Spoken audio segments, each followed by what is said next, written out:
हम सब लोग यहाँ पर छत्रपति शिवाजी महाराज जी का 395वां जयंत्योत्सव में भाग ले रहे हैं। भाई और दोस्तों, आज जो 400 साल पहले हमारे देश में जो हालत थी, हर तरफ अन्याय था, अत्याचार था, दौर्जन्य था, किसानों को जो है ना बहुत ही शोषण होता था, जातीयता थी।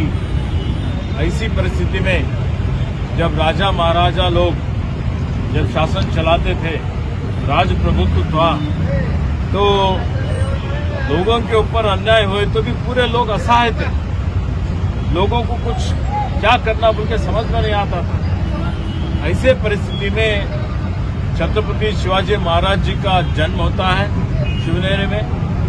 जन्म होते ही और उनके माता राष्ट्र माता जिजाऊ माता की प्रेरणा, उन्होंने शुरू से ही जो ना स्वराज निर्माण करने का उनका एक स्वप्न रहता है। तो बाल अवस्था में छत्रपति शिवाजी महाराज जी को राष्ट्रीयता, देशभक्ति के बारे में उन्होंने सब उनको महाभारत, रामायण वगैरह पढ़ा के उनको सुनाते हैं। उनमें वो राष्ट्रीयता पैदा होता है, एक हिंदवी स्वराज निर्माण करना, जहाँ पर अन्याय, अत्याचार, दौर्जन्य न रहना।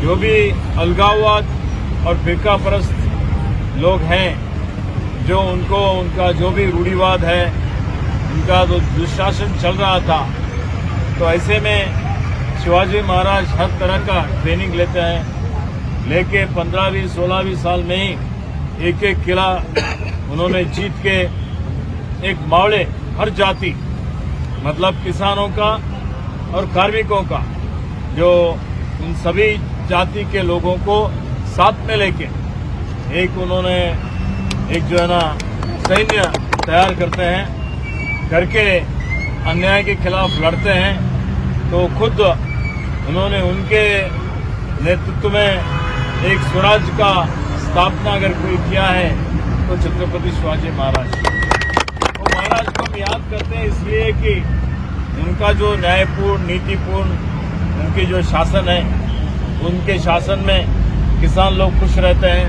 उनके शासन में महिलाओं को संरक्षण मिलता है, उनके शासन में सभी वर्ग के लोगों को, हिंदू, मुस्लिम, सिख, ईसाई भाई भाई जैसा हम बोलते हैं, जात्यातीत विचार को प्रधान में रखते हुए उन्होंने जो है ना एक अच्छी तरह का शासन उन्होंने दिया।